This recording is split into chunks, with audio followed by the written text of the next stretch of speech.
We are sort of the product of our experiences throughout our lives and how we handle our money. Mhm. But the cautionary tales were interesting because one of them is a woman who is in the venture capital space.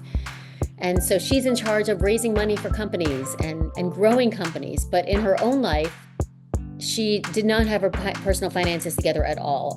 She's at 53 years old. I remember she was sobbing to me on the phone and I was crying. I felt so bad for this woman. And she was such a badass in her career. But with budgeting, it sounds boring, but it's really the basic platform where it's where you start when you want to get a hold of your finances, because it all begins and ends with your budget. Why? Because you want to know how much money that's coming in and how much money is being spent. There are ways to look at your budget in these tough times of high inflation and find the areas that you really can cut back on. And instead of using the money for those things or the makeup on Amazon or whatever you find, or the Instagram ads you're being told to buy this great lipstick. Listen, I'm guilty of that too, but that's where that sort of red light has to go off in your head, and you have to think, okay, I have the expenses that I have now are much higher because of inflation, and I have to change things. When you're applying for a new job, it's looking back and looking at all the great things that you've accomplished. And there are great ways meaning when you do something great at work that you think is exemplary, or you're recognized for something, write it down somewhere or keep a file of it in your digital folder, and keep the dates and the times and the whole thing. And so then you can go back and look at it, for. Welcome to your journey to find true tranquility on the Tranquility Magazine podcast. Please become a subscriber now to help us create more engaging and uplifting content for viewers and listeners like you. With your host, Jasmine Maya Royce. Today's episode featuring. For more information, visit our website at tranquilitymagazine.com. Today, I'm really excited to have Alison Kosick. She is a freelancer, correspondent, and anchor of ABC News. Prior to joining ABC, Alison was a business correspondent and anchor at CNN and CNN International. Alison has interviewed leading CEOs, investors, executives, international dignitaries, musicians, and sports figures. She is now a published author with her new book, What's Up with Women and Money? How to do all the financial stuff you have been avoiding. Thank you for your time. Thanks for having me on the show. So I always ask, my first question is, what is your current mantra or state of mind? Don't worry if you don't have a plan, because everything's going to be okay. This is actually the first time in my life I don't have a plan professionally of what I'm going to be doing. Just before I got this book deal, I was laid off by CNN. I was there over 15 years, and it's all in the news how CNN has been going through, sadly, all of these job cuts.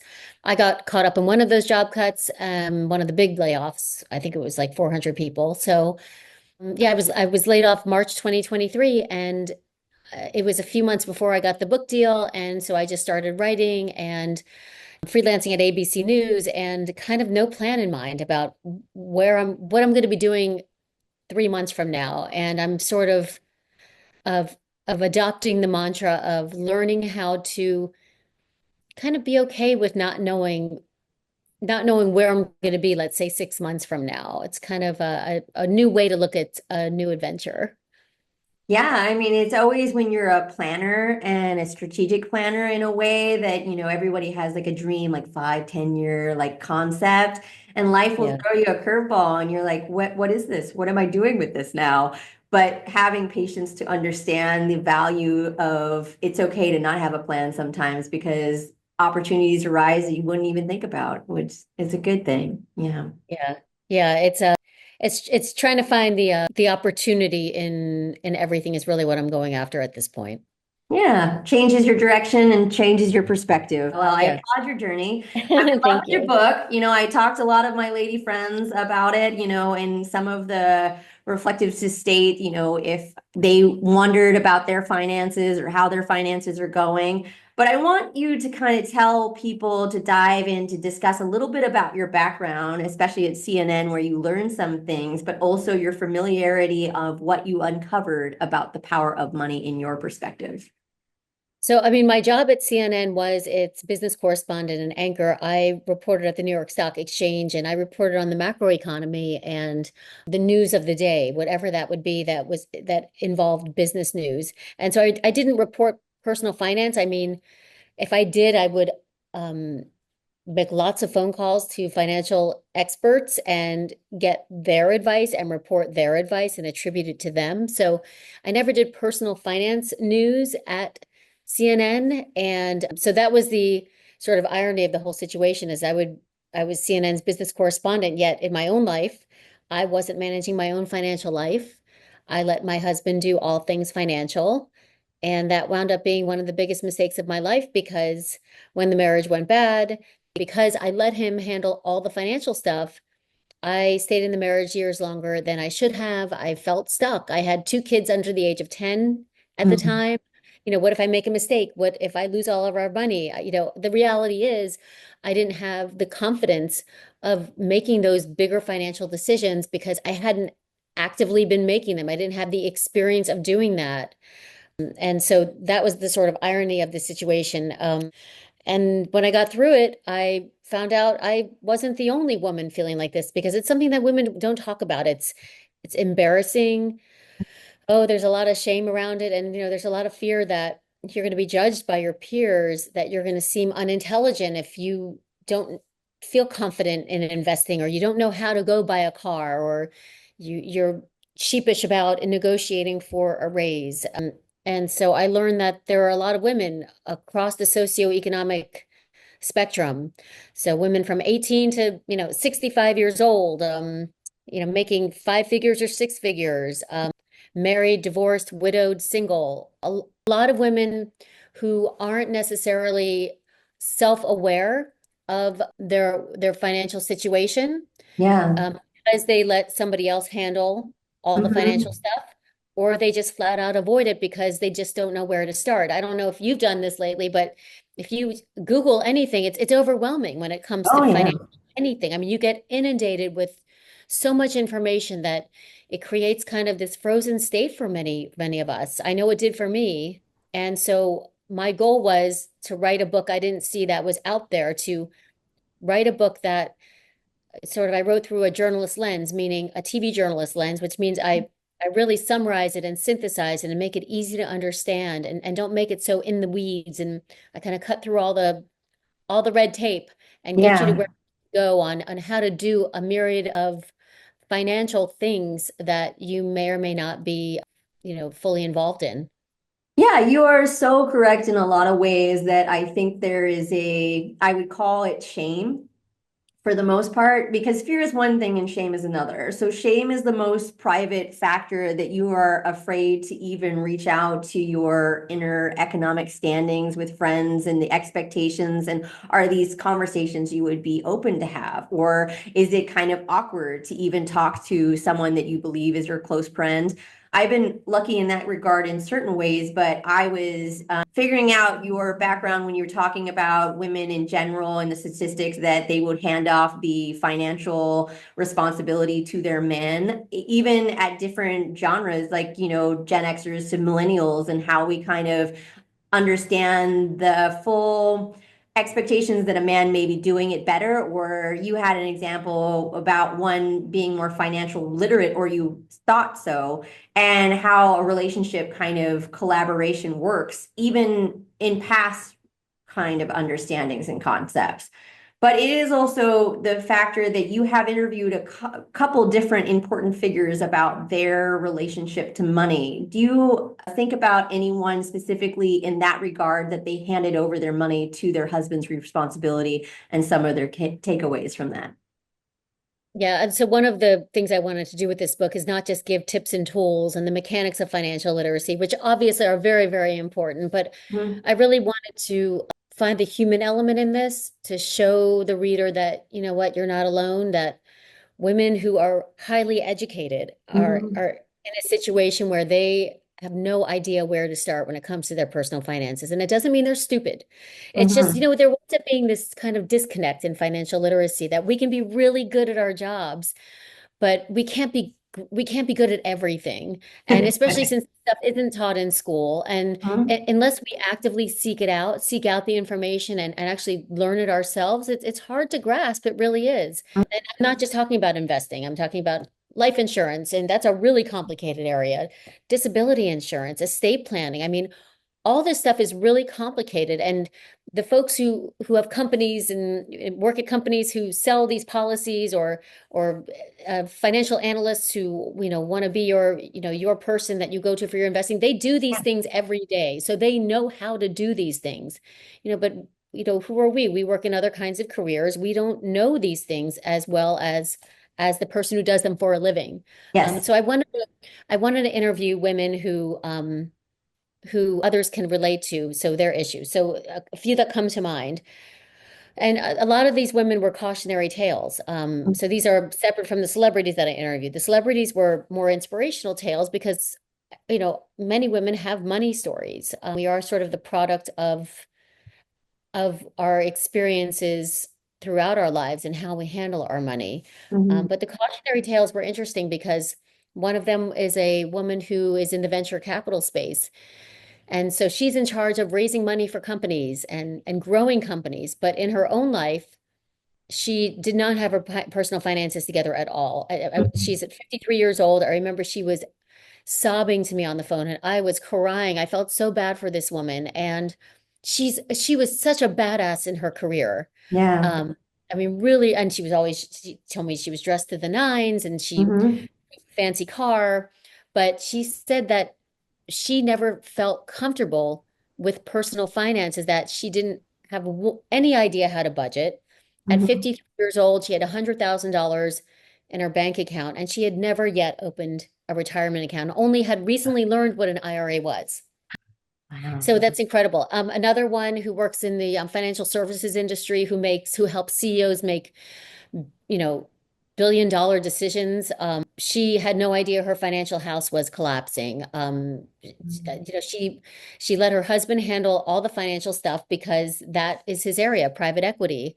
And she's like, you know what? I'm smart, but he's smarter in this. I'll let him handle it. I trust him. Mhm. But they are hundreds of thousands of dollars in debt. They owe the IRS they owe the IRS even more than that, in back taxes. I mean, so there were no checks and balances in Mhm. that situation. One more example to tell you about: a woman with two young kids. The husband had been 2 years earlier diagnosed with colon cancer, Mhm. and she didn't work. The husband, supported the family, and she got him to take out a life insurance policy and believed that it was okay, and thought that he and thought that the beneficiaries were who they should be.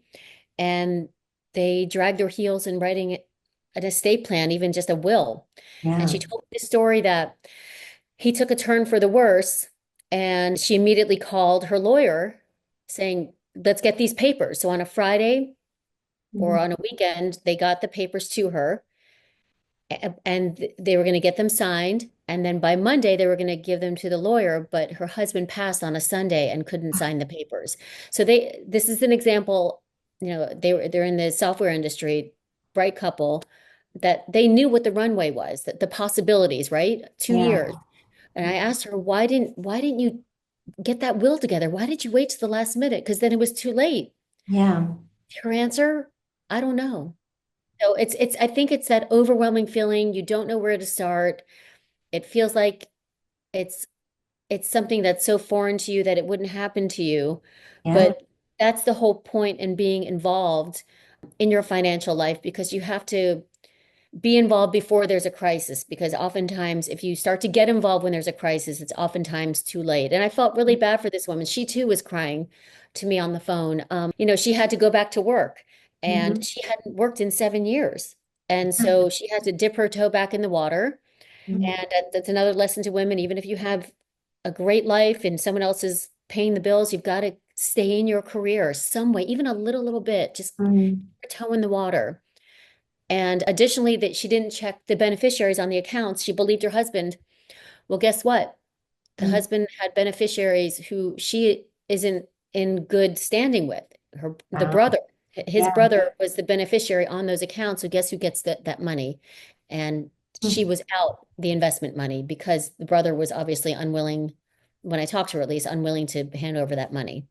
So it's just a reminder to have full visibility over all of your finances. Even if you have somebody trusted in handling it, you have to be involved. Know what your assets are. Where's the documentation for that? How much debt is your family carrying? Mhm.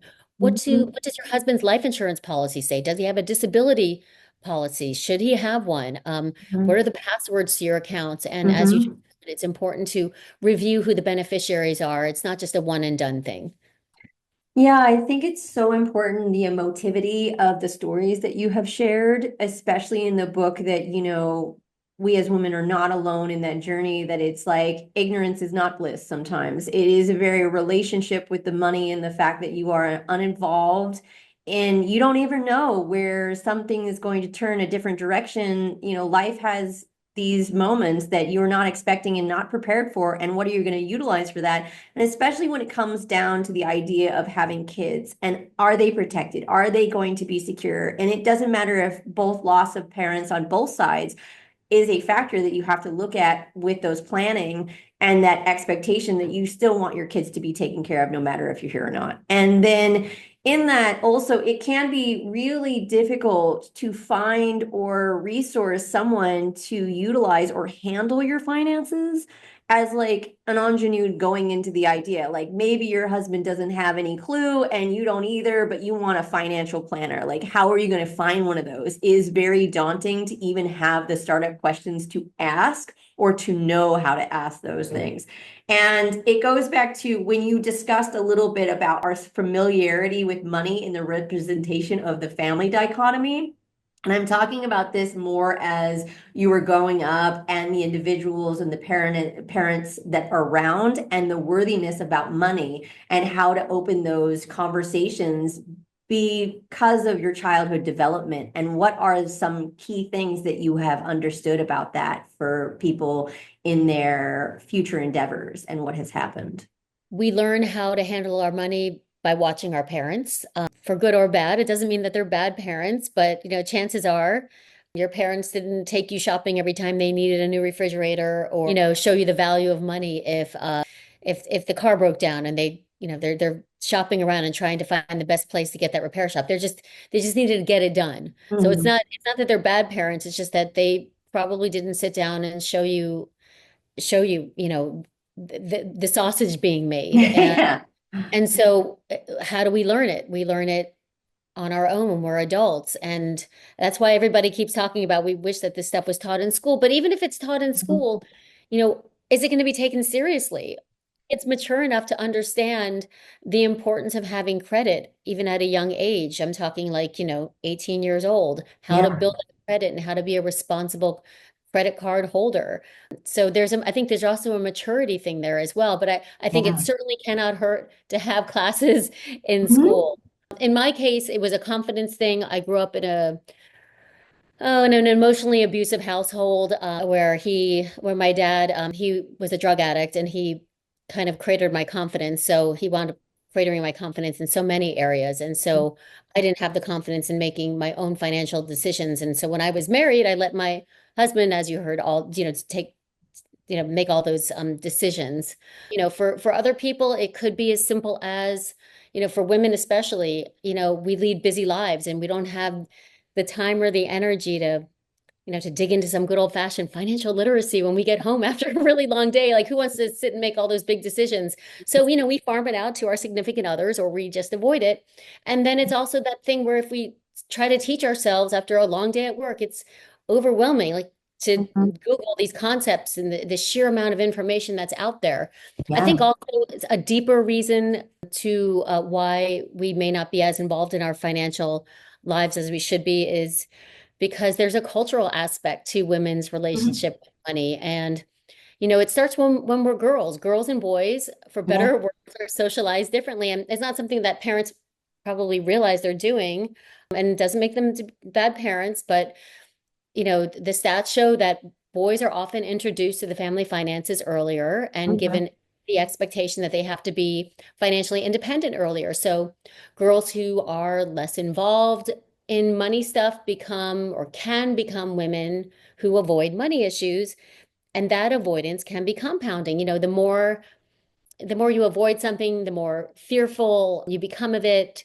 And what can start as a lack of interest can become a lack of information, which can lead to a lack of confidence in your ability to tackle those big money decisions. And you know how it is, the more you don't pay attention to something that Mhm. you have to do, the bigger and more challenging that thing can become. And so when many girls become women, they've become socialized to think that, money's not something in their domain. Mhm. It's something complex and intimidating. And Emma Grede wrote a fantastic foreword about this. And she said, Mhm. this cultural conditioning that can lead to this lack of confidence when it comes to managing finances and making investment decisions and negotiating salaries. So you see how this is sort of a domino effect here. Absolutely. There's so many factors in what you're talking about, and also your relationship into the book that you kind of dig deep in cultural understandings and different perspectives on women having power to utilize it and going back generations about, our rights to own a car or a credit card or anything like that is so important to understand that different cultures have different perspectives on women having power with money. And we're still having that confrontation in today's dichotomy that we don't really understand our own worth to apply for these things and are missing the tutelage. I was so fortunate and lucky enough that I took this home ec class. It was the last one in my senior year, and I have to say it was the best home ec class I've ever taken because it was not like you think, and I don't think you have home ec anymore. It was a budgeting class. Basically, it was how to pay my bills, how to manage having an apartment, because they were setting you up to go out into the world. And it was the only class I ever took in my lifetime, because I didn't study economics, that was a little bit similar to Yeah. understanding how to write a check and how to budget out to pay your bills and make some savings in here. But I'm also lucky enough that my mother is an accountant, like Emma was talking about in her foreword about it, that I had my own little tutelage, but it's not that much because my father was like yours, that he was also an overspender in ways and grandiose activities and had some different relationship with money. You can always make more, he would say. But in that, I was lucky in the childhood understanding that my mother would send me these books when I was in my 20s, Rich Dad, Poor Dad, Napoleon Hill's Think and Grow Rich, or The Richest Man in Babylon. But I can't really find the factor that I was looking for because, you're trying to find a job, you're trying to do what you're doing. And I didn't really pay attention that much because I was like you, and you are the first book that I found that goes into the concept of freelancing and what Yeah. freelancing, budgeting, because I've never seen a book that actually touches on this subject. So do you want to explain a little bit on your background and experience with talking about the subject? Sure. So with budgeting, it sounds boring, but it's really the basic platform where you start when you want to get a hold of your finances, because it all begins and ends with your budget. Why? Because you want to know how much money that's coming in and how much money is being spent. And if you can't square that, it feels chaotic. And so if you want to have a budget, you need to know.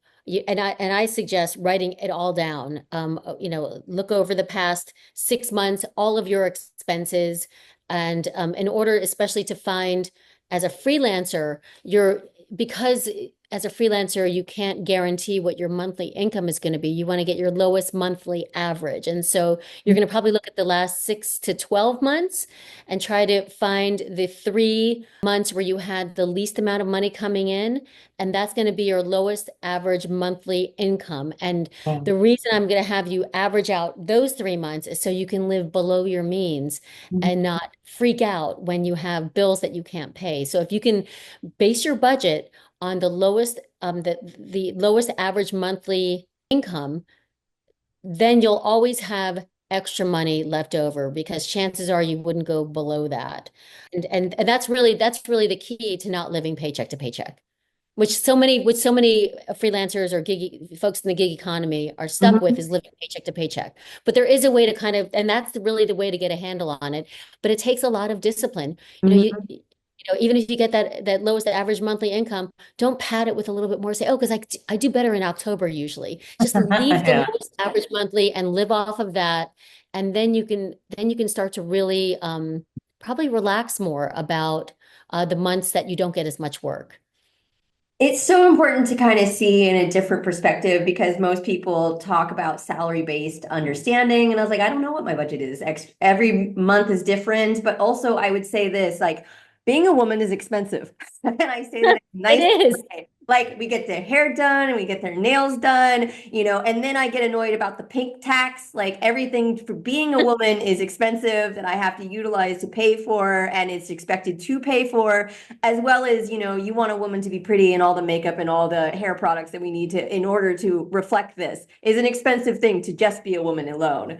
But You in can, that, yeah, you can. I was going to say you can budget that stuff too. So you want to you say you get your hair done 4 times a year. Well, how much is that? And Mhm. so what you should do every time you get your check is figure out quarterly, or if that's what you do, if you get your hair done quarterly, is every quarter, how much does it add up to, it's basically you pay yourself little increments and you sop that money away. So when the time comes when you need to get your hair done, you've Mhm. already put that money away. So it's, you add up how much it takes to get your hair done in a year, and break it up into quarters, and then put that quarterly money away somewhere. Don't touch it except for when you need to get your hair done. And then you can actually sit back and enjoy it.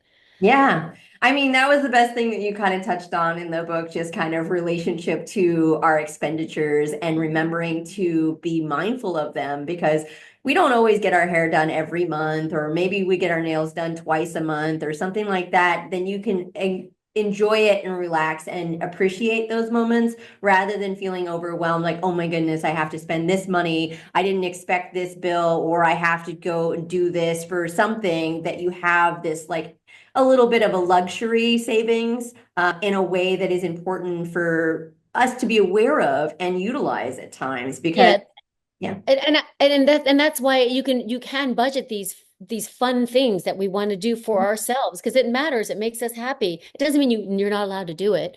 And you can see if it fits into your budget. Maybe you should only get your nails done once a month instead of twice a month, but you can still budget for that. And that's where self-awareness really comes in here, because you have to be honest with yourself. How many times do you really go to go get Yeah. your nails done? Be honest when you're writing out your budget.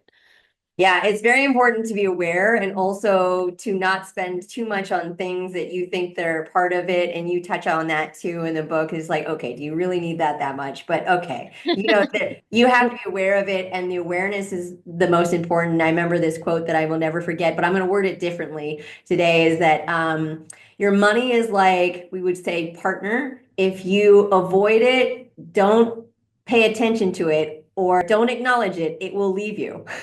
And so, But literally. yes, because like if you don't pay attention to it, you don't acknowledge it, and you don't spend time like building the relationship with your money, it will go and find a door to leave you today. So, understanding that to develop your understanding about your finances is so important, but also Oh, like, yeah. I was just going to say that it's important to understand how our feelings and emotional drivers can mhm. contribute to, potentially financially self-sabotaging ourselves. And I mean, and so if you're just honest with what you're really doing and how to, and deep down what you should be doing, and you Mhm. just have to have that self-awareness, and really have the discipline to have some, to really try to control those extra expenditures.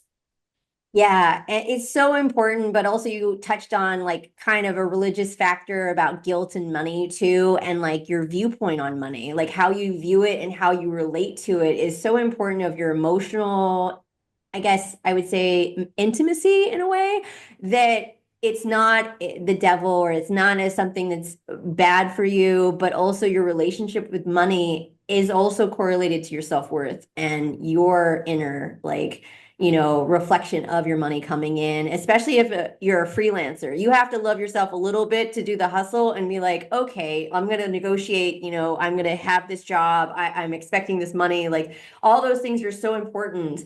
But you dig into your budgeting factor, and you talk about shoes. We're all guilty. I don't know any woman that's not guilty of buying shoes if we have money or not have money.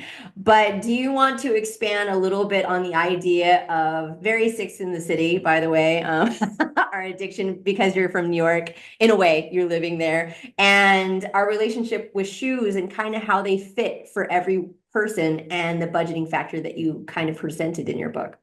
I mean, I just wanted to make it fun. I mean, budgeting is boring. It's the whole exercise of doing it is boring. I feel like I make it kind of fun because I put myself in the reader's situation. If I was reading, oh, making a budget, the eyes glaze over. So I wanted to give some options. So and ultimately you want to tailor a budget to what you can actually maintain, because if you can't Mhm. maintain it, there's no point in sticking to a budget, because who are you fooling? You're only fooling yourself. So, Mhm. we've got the sneaker, which is less disciplined. We've got the stiletto heel, which is more rigid, and the flip-flop has fewer parameters. And so you have to really reflect and ask yourself, what mindset are you in? Are you somebody who needs more discipline? Well, then maybe you should go for the stiletto. Are you somebody who's more self-aware? Maybe you can go for the flip-flop. So when I laid out those budget options, it was more like it was literally your shoe personality. And when I say shoe personality, I mean your personality. Because once again, if you can't stick to a budget, you're not fooling anybody but yourself. Mhm. Yeah. It's so important to kind of utilize your personality and a reflection of your money and your worth, and also kind of, do you need some tough love, or you're leisurely about it, or you kind of need some guidance or anything like that? Is the utilization or figuring out a budget. It is a daunting Yeah. task to figure out your expenses. You touched on like hard things that you're like, these are monthly that I always pay. These are expenditures, or, gas and all these things that you never know. Groceries have been changing so much with the current status right now, especially in California and New York too. Very expensive to do Yeah. small things. And in that, like, you need to set some structure up in a way that you're familiar with it, that you're comfortable, or it makes you Yeah. comfortable, I would Oh, hope. yeah. And it certainly as these tariffs are probably going to start kicking in. I mean, forget about even just the tariffs. I mean, we're dealing with inflation on a daily basis. I Yeah. mean, a budget is where you just have to keep changing it, meaning, okay, so that's why I have you go through all your expenses by hand, because by doing that, you're seeing where you may be throwing out money that you don't need those things. So if you're buying a green juice every week, if you're buying coffee out every day, I'm not trying to take the joy out of life, but maybe just don't do that right now as we're dealing with inflation, because that adds up to, a few $100s over the course of a month. So Yes. think about that's like a car payment. So Mhm. there are ways to look at your budget in these tough times of high inflation and find the areas that you really can cut back on. And instead of using the money for those things, or the makeup on Amazon, or whatever you find, or the Instagram ad you're being told to buy this great lipstick. Listen, I'm guilty of that too, but that's where that sort of red light has to go off in your head, and you have to think, okay, I have the expenses that I have now are much higher because of inflation, and I have to change things. So your budget at this moment should not be one and done. It's this malleable thing that needs to change, because we are seeing prices change, and we are seeing the financial landscape change. Yeah, it's so much a different perspective. And I understand, like, especially as women, we're guilty of this shopping. Shopaholic is not really the term that I would use, but this like expectation on achievement of tactile things to have worthiness by expenditures that we bring into ourselves. Like, I work so hard, I can buy that, I can have that.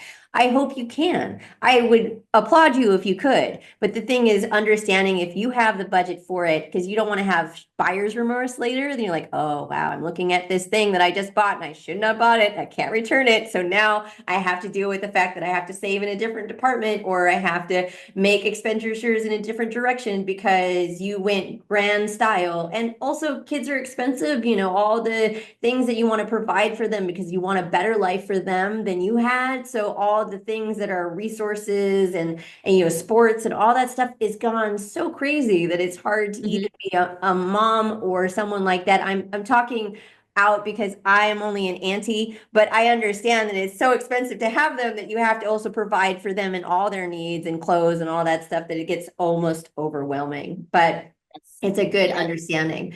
So I want you to touch on my favorite chapter too, just because it's not a favorite. I like all the different chapters, but chapter 10, I think negotiating like a man is a funny thing for me because I'm highly masculine in my own career. And like you, we've worked in a very male dominated like careers and paths, and we're dealing with the patriarchy as well. But like the couple takeaways from that chapter to advise women on how they can call that energy into themselves and start negotiating on their behalf. So I'll start with a story because this was one of the celeb interviews. I interviewed Barbara Corcoran, and everybody recognizes her probably as the Shark Tank shark. Mm-hmm. And this incredible story that she tells about in the 30 years that she founded the Corcoran Group, which is a real estate brokerage firm here in New York City. And while she was there, not one female manager or support staffer ever asked her for a raise. Not one. And 90% of the staffers and managers were women. So the good news is things have improved since then because she's long left with the Corcoran Group. Mm-hmm. Things have improved. New stats show that 70% of women have tried to negotiate their pay, with 60% being successful. That's great. Mm-hmm. Yay. But here's the problem. 30% aren't negotiating their salaries, and every woman should be negotiating her salary. You should be keeping tabs on your wins at work and negotiating for promotions. I'm talking about not just promotions, but also getting compensated for that promotion. And, we're already at the short end of the stick. I mean, we're making Mm-hmm. 84 cents on the dollar compared to men. Yeah. And that may not sound like a lot, but it's not just a job. It's not just that moment where you're making that less money compared to men. It's a lifetime of lost money, of lost income. It equals Yeah. something like $2.8 million is lost over a 40-year career. And so, you as women, we have to fight for every dollar that we get, and therefore every woman should be negotiating. It's so important. And like I can reflect in a way that experience wise that I have found myself in being the only woman in certain rooms or something like that. And we didn't have a team with a lot of women, and that they started to change a lot of open concepts, that lots more women came into the field that I was working in because there's not a lot of audio engineers out there, especially women ones. But in that, it's also the fact that men move in tribes. They have packs. And like women, I am hoping and advocating for that you find your female counterparts inside your companies so you have the courage to feel supported and place yourself forward for something like that, a promotion or a negotiation, because we need other women to keep in mind that we're part of a group of our own. We're not in competition with each other. We're also in a collaboration, which I highly validate. And I understand that every business is different, every understanding is different. I hope you have someone that's on your team. And even if they're men too, you can be part of the tribe that they have because they lift people up and they make them available for certain promotions and certain timelines. You But hope, you hope. I mean, yeah, you hope. I'm optimistic. I'm staying yeah. optimistic. But you're right. I understand that. I was like, you never know what people do behind the scenes, and I hope you trust your gut as a woman and trust your intuition on other people about telling too much or not enough. And you are right in your form that you can hold it back, and you can also find a great collaborator if you get that, or a mentor too. Yeah. But in your research and your acquisitive nature about finding all this information on finances and suggestions to help women on their journey of finances, what are a couple key factors that you took away from this journey that you thought were the most important to kind of relate to or to impart? I think focus on the good things. If you're talking about career wise, I mean, keeping a brag book is so important. And it's not just for those those moments of trying to get a promotion or when you're applying for a new job. It's looking back and looking at all the great things that you've accomplished. And there are great ways so meaning when you do something great at work that you think is exemplary, or you're recognized for something, write it down somewhere, or keep a file of it in your digital folder, and keep the dates and the times and the whole thing. And so then you can go back and look at it for once again, for trying to get a promotion, but also to raise yourself up, to give yourself confidence. I think that's really important. It's hard to remain confident in such a tough environment that women are often in the workspace. So I would definitely suggest doing that. I think, you know what, it's just keep hustling, keep working hard.